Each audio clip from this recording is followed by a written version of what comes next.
Assassin's Creed Odyssey es el videojuego de la saga que nos lleva a recorrer la antigua Grecia durante la Guerra del Peloponeso. Y digo recorrer porque el juego en gran medida va de eso, de ir de un sitio a otro observando la exuberante naturaleza, el mar, ruinas de tiempos pasados. Es un gran Assassin's Creed hasta el punto de que parece un simulador de navegación en la antigua Grecia, pero más allá de eso tiene sus amantes y sus detractores. ¿Hasta qué punto nos logra dar esa sensación de odisea griega? Vamos a ver qué encaje histórico tiene el juego. Está bien representada la resistencia de los espartanos en el paso de las Termópilas, las relaciones entre las polis griegas, ¿están bien representados los personajes principales? Bienvenidos a un nuevo vídeo de Assassin's Creed. Deciros que este videojuego en términos generales me ha gustado, creo que tiene un buen encaje histórico y todas las críticas que vayamos a hacer aquí no es precisamente para menospreciar el videojuego, sino, pues, oye, aprovechando que es un videojuego que está muy chulo, que mucha gente le gustó y que se puede aprender mucho, pues vamos a ver qué tal va de historia. Porque fomentar la curiosidad histórica lo logra. Por eso, decirte que aquí hay spoilers, por lo que si no has jugado el juego, te recomiendo encarecidamente que lo juegues. O mejor aún, que no te importen los spoilers y te veas el vídeo igualmente, a ser posible con los cortes de publicidad incluidos, porque así podré seguir en esta empresa de analizar todos los Assassin's Creed. Y también decirte que lo importante es la jugabilidad, en eso, bueno, creo que es un juego que está bastante bien, así que en eso cumple, pero vamos a ver la historia.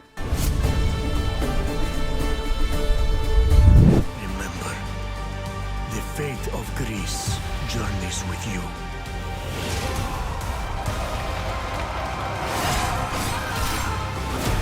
Primero, como siempre, pongamos un poco de contexto histórico. Nos encontramos en medio de la Revolución Francesa. Ah, no, espera, me he liado, no tengo que volver a ese Assassin's Creed. Menos mal, porque desde el punto de vista histórico era terrible. Veamos qué eventos rodean el juego, y es que Ubisoft ha elegido acertadamente uno de los conflictos más famosos de la historia, la Guerra del Peloponeso. Está muy documentada, pero vemos que las fuentes históricas aquí son un problema, porque en realidad no tenemos tantas. Nos situamos en el siglo V a.C., en un conflicto que enfrentó a las dos principales ciudades-estado de la antigua Grecia, Atenas y Esparta. Cada contendiente encabezaba diferentes alianzas que incluían más polis griegas. Es más o menos como una especie de guerra mundial del mundo griego, de la antigua Grecia. Hay muchas fases en esta guerra que implican periodos de paz, expediciones a Sicilia y finalmente el apoyo aqueménida a Esparta, por lo que, finalmente, con ese apoyo persa, especialmente con embarcaciones, el líder político Lisandro destruyó la flota ateniense en la batalla de Gospótamos, en el 405 a.C., comenzando así un periodo de hegemonía espartana. Y es que aunque, bueno, podemos elegir facciones en el juego y diferentes decisiones y cosas así, este Assassin's Creed, bueno, tiene un enfoque muy pro-espartano. Los espartanos son más famosos en la cultura popular, especialmente gracias a 300, la película de Zack Snyder, que por cierto tenéis analizada en el canal, y además otro motivo es que son los vencedores y todos queremos ser vencedores. Bastante tenemos con perder en la vida a diario como para perder también en los videojuegos. O sea que Ubisoft, bueno, juega con la ilusión de que podemos elegir, pero en realidad no, es una metáfora de la vida. Pero bueno, así al menos conocemos este periodo histórico. Sabemos de este mal rato de 26 años que pasaron los griegos gracias a Tucídides, un historiador y militar ateniense que escribió Historia de la Guerra del Peloponeso, que trata sobre este conflicto. Obviamente no iba a tratar sobre la Guerra de las Galias o de Vietnam. En general nos podemos fiar de su criterio, ya que no es un relato posterior, sino es algo que él vivió y que además se aseguró de manera muy metódica, o por lo menos eso creemos, de entrevistar a testigos presenciales de los hechos y de los eventos. Es por eso que Tucídides se le considera uno de los padres de la historia, siguiendo un método riguroso y científico. Y yo sé que tú te estarás preguntando, vamos a ver, este tío era ateniense, era pro-ateniense, entonces, ¿no? Tendría su sesgo y no podría ser objetivo. ¿Cómo nos podemos fiar de él si él participó en un lado de la guerra? Y sí, tienes razón, pero es que él literalmente fue exiliado por ese bando en el que él participó. Al fracasar como encargado de dirigir las tropas en el asedio de Anfípolis, le destituyeron y le dijeron que cerrase la puerta por fuera y no volviese en 20 años. Un poco sobrados, la verdad, pero eso nos garantiza que no tenía motivos para hacer propaganda. En sus crónicas no queda descrito que perdiese esta batalla debido a un assassin, pero bueno, podemos ver esta batalla en el videojuego. No sabemos mucho más de su historia, pero bueno, gracias a Tucídides pues sabemos sobre la Guerra del Peloponeso, así que muchas gracias, Tucídides. Te lo agradecemos mucho, eres un crack, gracias por tu esfuerzo histórico, pero la próxima vez, si no te importa, intenta usar una lengua que no sea un dialecto local que muy poca gente habla, porque eso da problemas incluso a día de hoy para interpretar qué quería decir exactamente. un consejito para la próxima. Dicho esto, ¿qué inexactitudes históricas podemos encontrar en Assassin's Creed Odyssey? Siempre comienzo con este punto, así que todos los que habéis visto los vídeos anteriores de Assassin's Creed, bueno, pues os va a resultar familiar. Es imposible encontrarse dos facciones ocultas de asesinos y templarios, o protoasesinos y prototemplarios, ya que los asesinos eran originalmente una secta persa conocida como Nizaríes. Fue fundada en el año 1090, por lo tanto no sé, siglos antes de Cristo, y fue erradicada en 1275 con la invasión de Mongolia. De la misma manera, los templarios se fundaron tras la primera cruzada, un poco después, en 1118, para proteger el templo de Salomón en Jerusalén, y esta orden fue condenada en 1312 y se disolvió. Y obviamente todo esto ya lo sabemos, pero realmente lo que está pasando es que simplifican la historia hasta el punto de que cualquier evento histórico es en realidad producto de una guerra entre dos facciones ocultas. Cualquier evento histórico, o que se te pinche la rueda del coche o no te funcione la lavadora, todo es producto de esta guerra entre dos facciones. Todo personaje histórico es parte de una conspiración. Eso reduce la complejidad de la historia, donde hay eventos aleatorios, políticos también, que toman decisiones inesperadas, o incluso la propia naturaleza frustrando los planes. Por lo tanto, tengamos eso en cuenta. Además, que el hecho de creer que todo pasa por logias secretas puede que fomente creer un poco en conspiraciones, o sea que ambas órdenes, según el juego, llevan miles de años faltando a su cometido de dar estabilidad al mundo. Además, en la antigua Grecia, los asesinatos, no sé hasta qué punto podrían estar tan normalizados, porque no solo era un crimen, pues eso, civil y político, dependiendo de las intenciones, sino también era un crimen religioso, estabas atentando contra los dioses. To our walls, but we must come together now for the glory of Athens. Conocemos a Pericles como líder de Atenas y de la Liga de Delos que plantaba cara al Imperio Persa. Es un personaje histórico real que destaca no solo por dirigir el poder militar ateniense durante las primeras fases de la guerra, sino también por su promoción de las artes y las ciencias. Él comenzó un ambicioso proyecto que generó la mayoría de las estructuras supervivientes de la Acrópolis, incluido el Partenón. Fomentó la democracia ateniense y logró que la ciudad fuese un foco de cultura en la época. Es presentado en el juego como un moderado, pero en realidad fue un defensor de la hegemonía de Atenas hasta el punto de firmar la paz con sus enemigos para poder expandir los territorios atenienses. Dio la bienvenida a la guerra con Esparta y en los tratados de paz incluso los espartanos le pedían que por favor dejase de expulsar a los extranjeros de sus tierras. Está bien representado que mantuvo la estrategia de resistir a los espartanos tras las murallas, porque estos eran mucho mejor en combate abierto, y también que tuvo que lidiar con la gran plaga de peste de Atenas del año 430. Esta epidemia acabó con la vida de entre 75.000 y 100.000 personas, incluyendo el propio Pericles y parte de su familia, viendo morir a sus dos hijos, algo que le devastó emocionalmente, como es comprensible. Aunque también depende, porque hay hijos que son para darles de comer aparte. Así que no le mató ningún asesino de camino al Partenón. Por otra parte, viendo su muerte, es una pena que se omita la oración fúnebre de Pericles, que es uno de los textos de la antigua Grecia más célebres y más conocidos que fueron recitados en honor precisamente a este estadista ateniense. Y es que mirad qué forma de hablar y de expresarse. La admiración de los tiempos presentes y venideros será nuestra, ya que no hemos dejado nuestro poder sin testimonio, sino que lo hemos demostrado con pruebas poderosas, y lejos de necesitar un Homero para nuestros oradores, otro de su oficio cuyos versos pudieran encantar por el momento solo por la impresión que le daban de derretirse al contacto con los hechos, hemos obligado a cada mar y tierra a ser la carretera de nuestros audaces, y en todas partes hemos dejado tras de nosotros monumentos imperecederos. No me digáis que no queréis que en vuestro funeral se pronuncien estas palabras. Bueno, pues todo esto lo omiten y son palabras muy famosas. Eso sí, me gusta que en su colgante esté el búho de Atenea, que es el animal relacionado con la diosa que fundó la ciudad y que era el símbolo de la misma. I came to talk to you. I found out some things about my mother, her name, her ship. Alexios, it's not the time. Pericles is dying. He won't see me. He won't let Hippocrates in his room. He only babbles about going to his precious Parthenon. También sale Aspasia de Mileto como socia y persona próxima de confianza de Pericles. Y era mucho más, era su mujer, con la que además tuvo un hijo llamado Pericles el Joven. O sea que si una señora muy próxima a un señor llamado Pericles tiene un hijo llamado Pericles el Joven, pues, hombre, igual podemos deducir que emparejados como que estaban un poco, ¿no? No hace falta ser detective. Está bien que pongan la influencia política que tenía ella, pero de alguna manera ocultan que su relación era mucho más íntima. ¿Y por qué pasan eso por alto? Pues no lo sé. En la misión final de Odyssey, Un nuevo comienzo, el jugador puede elegir entre perdonar o matar a Aspasia. Además, si el jugador elige diálogos románticos, puede besarla, lo que tiene el mismo resultado al final que perdonarla. Yo no elegí esa opción. Pero no, ella vivió 25 años más tras los eventos del juego.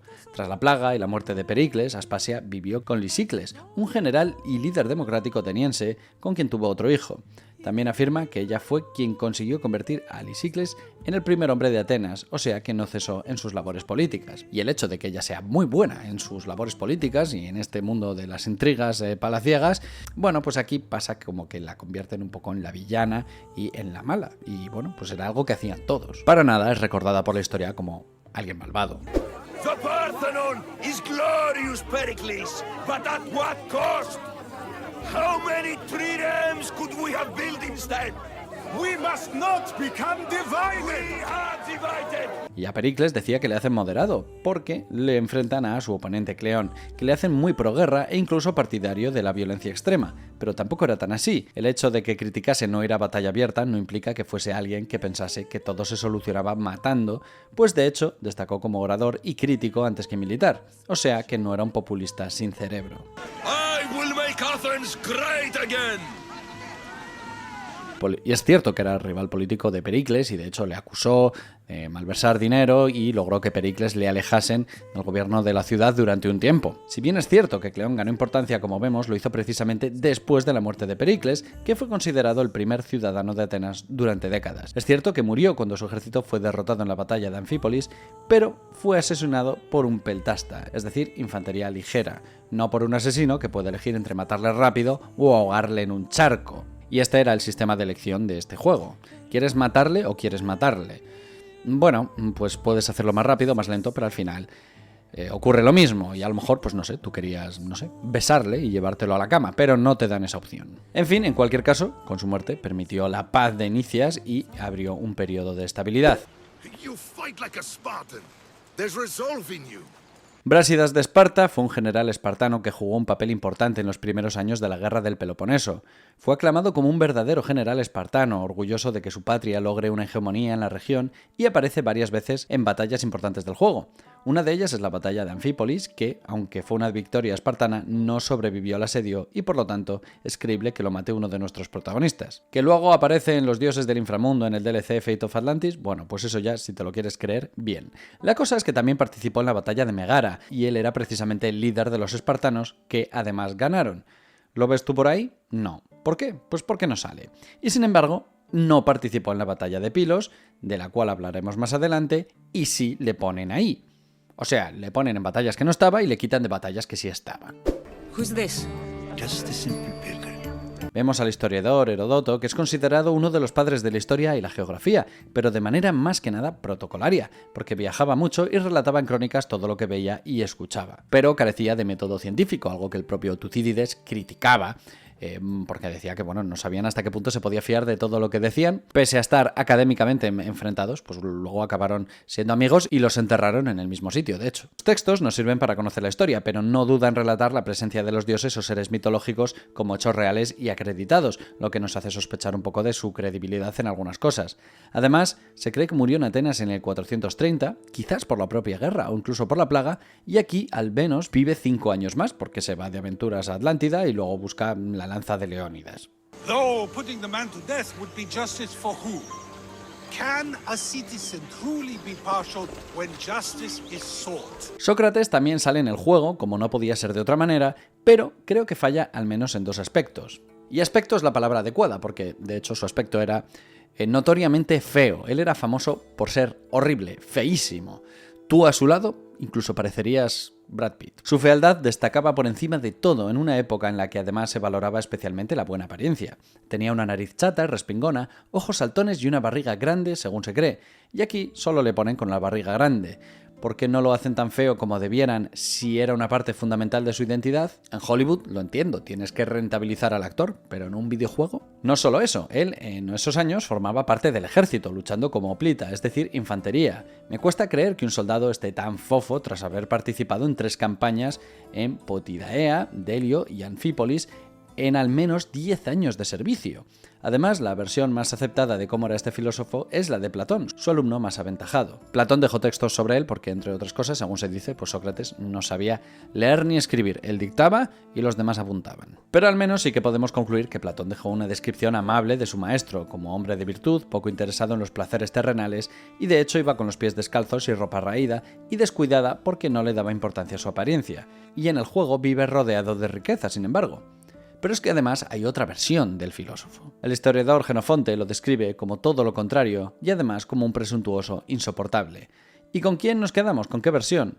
Pues en Ubisoft descartan la versión mala y hacen una totalmente buena. No es una versión completa, digamos, pero bueno, igual de válida, creo yo. Eso sí, se ve que le gusta la filosofía y usa la mayéutica, la argumentación a través de preguntas, sin aseverar nada para lograr que el adversario se contradiga a sí mismo con sus afirmaciones. El Socrates, always appearing where I least expect him. Warrior, protect me from his amorous gaze. Oh, Alcibiades, this is not a time for jealousy, but for love. Vemos a otro orador y filósofo, Alcibíades, que básicamente es descrito como un salido que se dedica a las orgías y no renuncia a los crímenes siempre que le beneficien.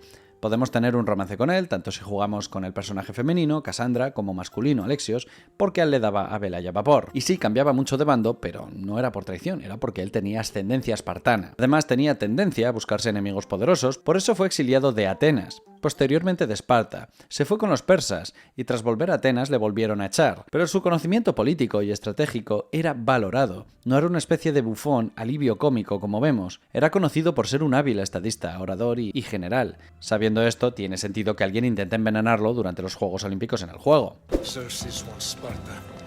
He'll have to go through me. Vemos la batalla del paso de las Termópilas, y está bien que se quiten la imagen de 300, pero cometen el mismo fallo. No fueron 300 y ya está, llegaron a tener cerca de 5.000 aliados más. Como hemos dicho, Esparta y Atenas estaban enfrentados, sí, pero eran líderes de alianzas. Había más polis y gente de diferentes sitios. Contaron con la ayuda de tespios, arcadios, tebanos, corintios, mucha gente más. Además, que todo esto pasó en el 480, 50 años antes de los acontecimientos en el juego, pero bueno, nos lo tenían que mostrar. Con un río que no está ahí, pero oye, nos lo muestran. En su defensa diré que los persas los han hecho razonablemente parecidos a los pueblos mediterráneos, porque bueno, pues muchos venían de ahí y no se han fumado cosas muy potentes para añadir todo lo que vimos en la película. Choose your question wisely, mortal, for you have but one. Speak, truth seeker. Vemos a Pitia y los oráculos dando una profecía que no se cumple. Primero, que no sé por qué estos cultistas llevan máscaras como si fuesen una secta de Dungeons and Dragons. Y segundo, las profecías, los que habéis leído mucha fantasía o ciencia ficción lo sabréis, no son nunca afirmaciones categóricas. Son poemas que luego cada uno interpreta como quiere.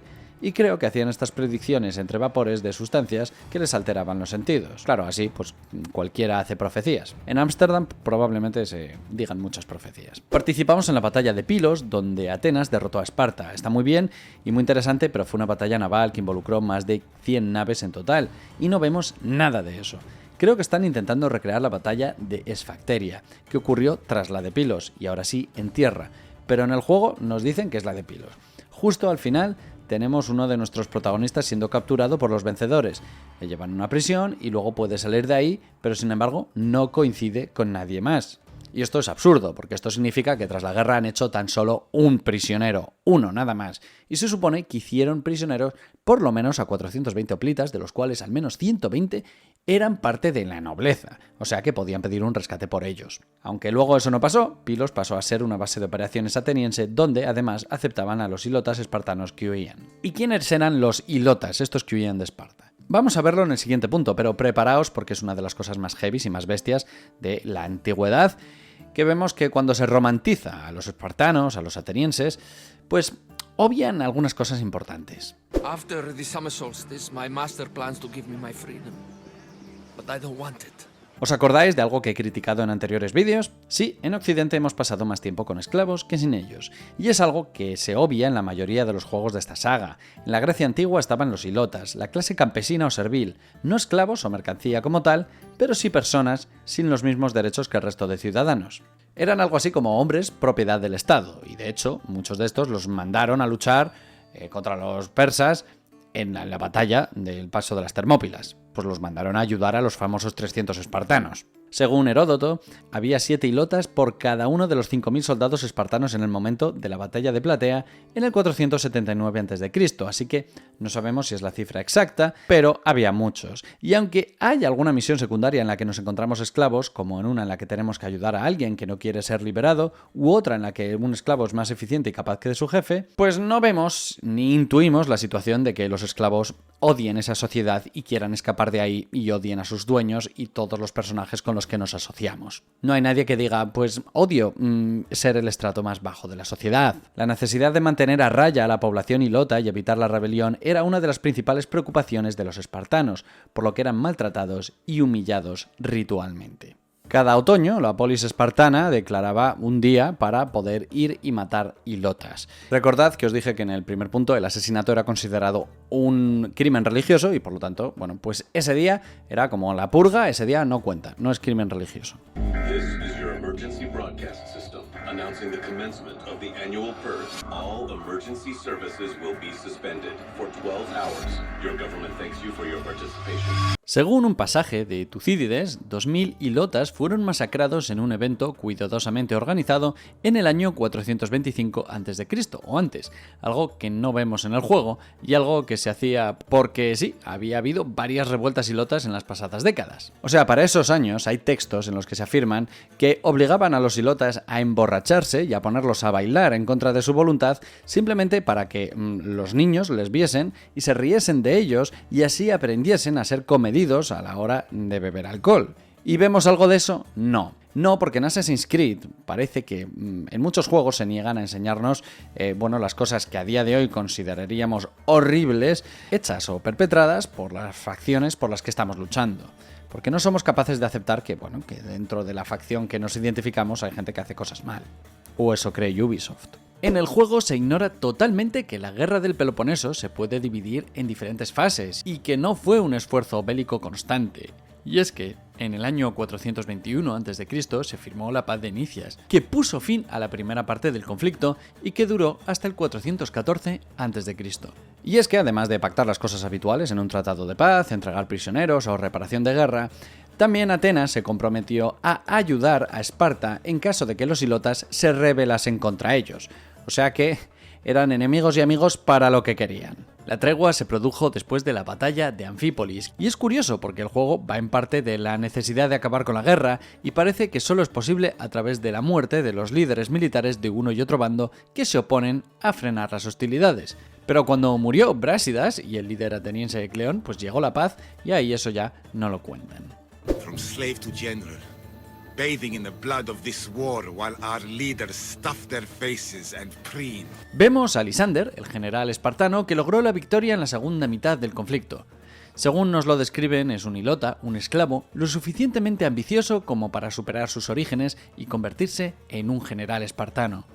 Si quieres, puedes, ya sabes. Además, también nos dice que participó en la primera mitad de la guerra. Pues no. ¿Qué digo en la mayoría de los vídeos de errores históricos?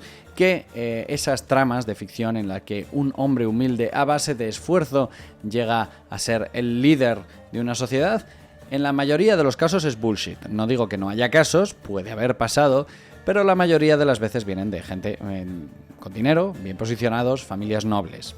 Se cree que era el hijo de una madre hilota, pero su padre era un aristócrata espartano, no ya alguien de clase media, sino de clase alta. Además, era demasiado joven como para haber participado en las primeras fases de la guerra, y, pese a ser descrito como un polemarca, un comandante de tierra, él era navarca, algo así como almirante. O sea, que él luchaba en barcos. We gave you every chance to prove yourself. Invited you back for a royal audience. And this is how you repay us? Vamos con uno de los asesinatos más estúpidos del juego, el asesinato de Pausanias, el rey, no el geógrafo. Pausanias en el juego es asesinado por Alexios después de que se revela como un rey corrupto que trabaja en esa entidad que opera en las sombras, conocida como el culto de Cosmos. El único problema con esto es que Pausanias vivió más allá de la guerra del Peloponeso. Pausanias no murió en el 420 a.C., sin embargo fue destituido de la realeza alrededor del 424 a.C., cuando su padre, Pleistoanax, fue llamado del exilio. Pausanias recuperó el trono en el 408 a.C., con la muerte de su padre, y gobernó Esparta hasta el 395 a.C., cuando fue exiliado y murió algún tiempo después, aunque no se sabe cuándo. O sea, me sorprende que a un rey de Esparta, de los dos que tenían, pues lo traten así en el juego, la verdad. Arquídamo II, el otro rey, también sale en el juego, pero murió 3 años más tarde de lo que vemos. ¿Y por qué alargan su vida? Bueno, pues yo creo que para ahorrar dinero y no tener que crear otro personaje, porque eso despistaría al propio jugador. Fue sucedido por su hijo Agis II, y para el tramo final del juego tendrían que haber creado un nuevo personaje con su doblaje y todo, y ya que es nuevo en la propia trama, nos lo tendrían que presentar y decir quién es, y nada más tras conocerle el juego se acabaría. O sea que entiendo esta decisión. A nivel de representación geográfica, Atenas era una de las ciudades más grandes del mundo en ese momento, pero tengo la sensación de que se han pasado. Es que ocupa más de la mitad de la provincia del Ática. Pero ese centro de la ciudad no es más que 1 o 2 kilómetros cuadrados en realidad. Si habéis visitado Atenas, cosa que os recomiendo, no es tan enorme. El Areópago, es decir, la sede del Consejo, también conocida como Colina de Ares, el Teatro de Dionisio y la Acrópolis, están el uno frente al otro. Pericles realmente habría vivido a solo 1 cuadra de distancia, como mucho. La descripción del mundialmente famoso Ágora de Atenas podría ser en realidad más pequeña también de lo que vemos.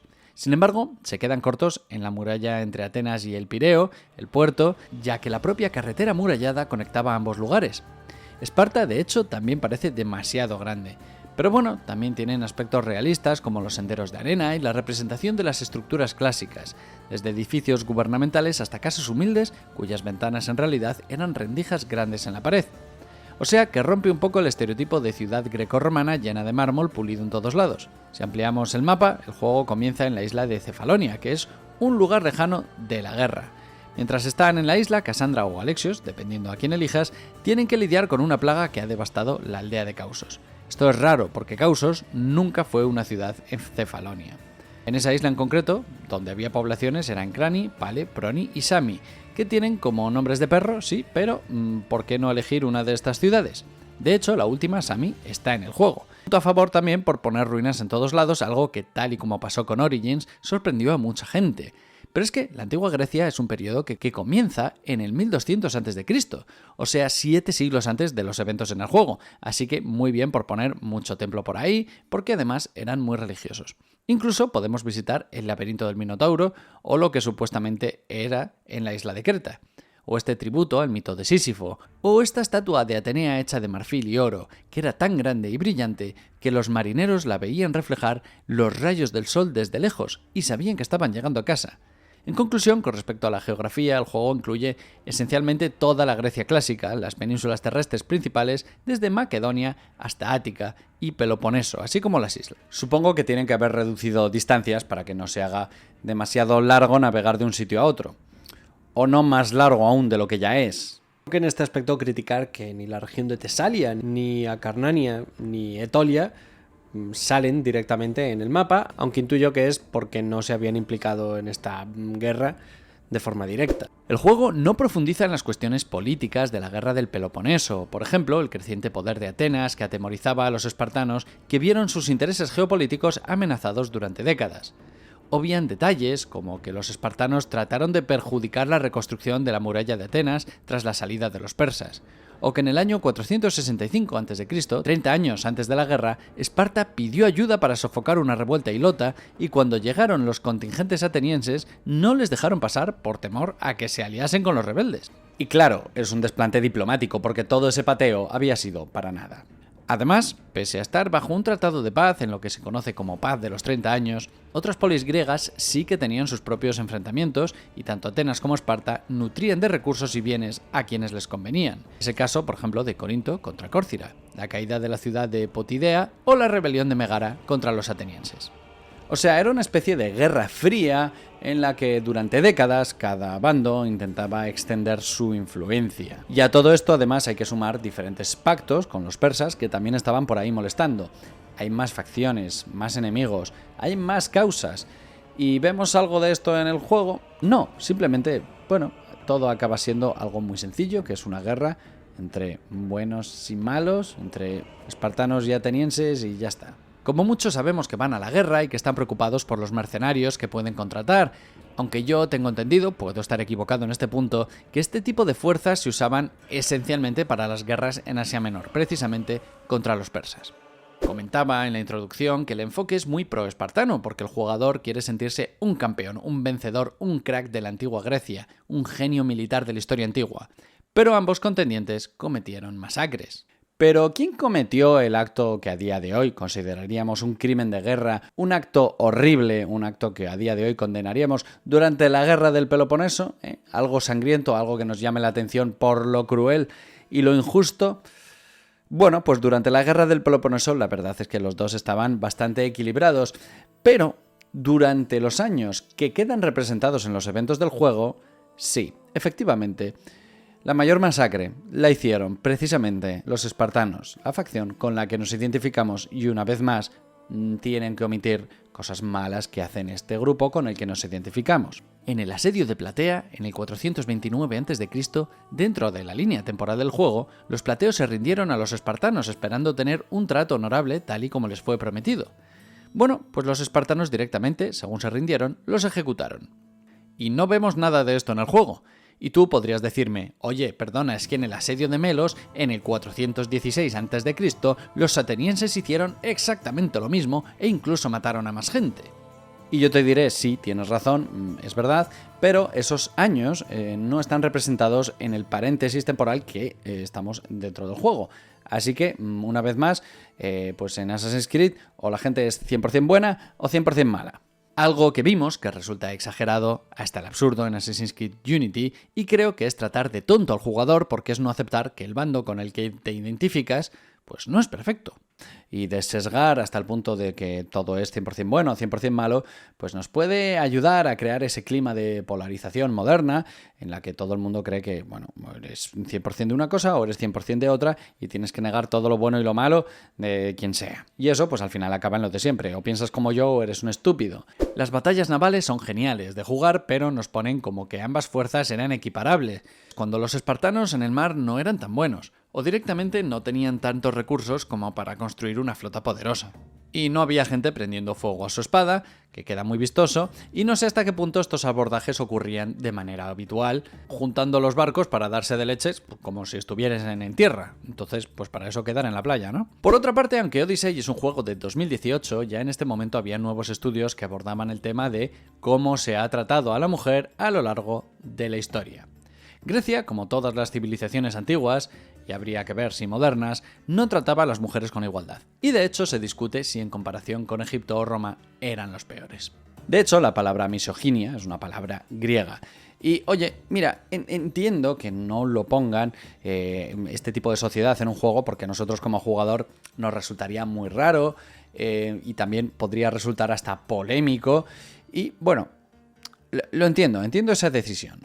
Crean una realidad creíble y a seguir. ¿Y qué pasa con el mito de las Amazonas? Bueno, no creo que eso acabe con la misoginia, ya que más bien la explica, porque parece que este mito resulta especialmente fascinante a los hombres. O sea, está creado por y para hombres. De hecho, la mayoría de mujeres que vemos en el juego son mujeres guerreras.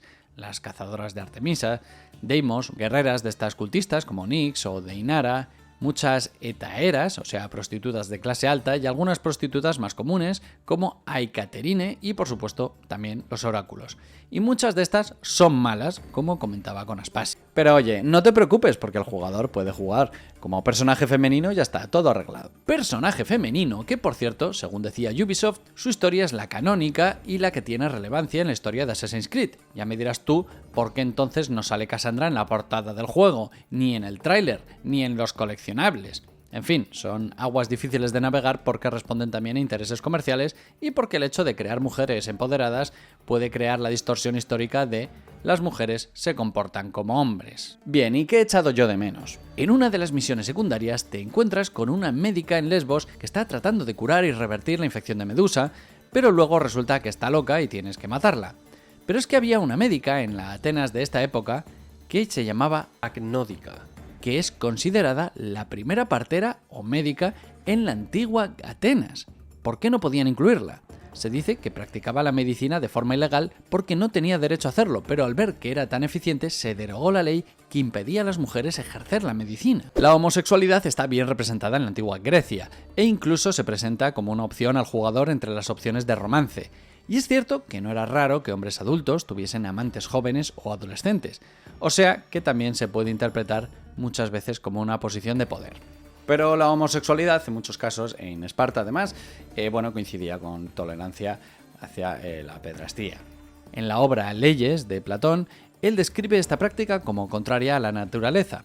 Los interlocutores de este diálogo reconocen que una iniciativa por abolición de la pedrastía sería impopular en la mayoría de las ciudades-estado griegas. ¿Por qué no incluyeron esto en el juego? Bueno, pues es muy obvio, entre otras cosas porque a la junta directiva, si le hubiesen presentado esto, les hubiese explotado la cabeza, hubiese sido demasiado polémico todo y en realidad pues mucha gente no querría jugar a esto ni verlo, salvo que estés enfermo. En fin, creo que es muy buen juego, creo que es de los Assassin's Creed visualmente más bonitos, representando lo apabullante de la naturaleza en esa época y eligiendo un contexto histórico muy adecuado. Luego ya incluyen la trama de Atlántida y el inframundo, pero eso ya es parte de fantasía, o más bien mitología, que nos enseña las creencias de los griegos, pero la Atlántida es un mito mencionado tan solo en unos diálogos de los textos de Platón, por lo que no sé hasta qué punto era una creencia popular, pero cualquier cosa que hayan hecho pues es creíble de acuerdo con el mundo de Assassin's Creed. Me gusta participar en los Juegos Olímpicos, recorrer las calles de las ciudades griegas, ver que hay vida, con gente orando en los templos y con estatuas pintadas con colores, como realmente era en la época. Es una propuesta visual magnífica. Si no podéis pagar un viaje a Grecia, o en su defecto a Londres, es una muy buena manera de sumergirse en la majestuosidad de las construcciones griegas. Por otra parte, además de lo ya mencionado, salen muchos personajes como Hipócrates, el padre de la medicina y del cual viene el famoso juramento hipocrático de los médicos, trágicos como Eurípides o Aristófanes y otros generales espartanos como Demóstenes. Así que en general consigue un elenco muy completo, con un doblaje muy logrado con acento griego, y un acierto que parte de la trama gire en torno al sacrificio de neonatos, ya que los griegos practicaban de forma habitual la eugenesia, palabra que es griega.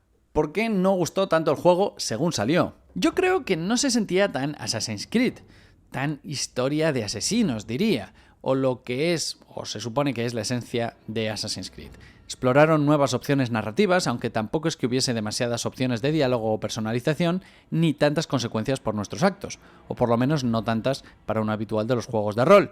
Y encima puedes hacer esto.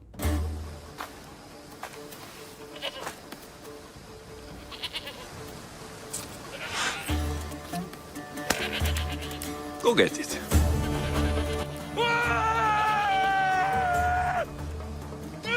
Las misiones secundarias me gustaron un poco más que en anteriores entregas, pero sigue siendo Ubisoft y hay mucho relleno.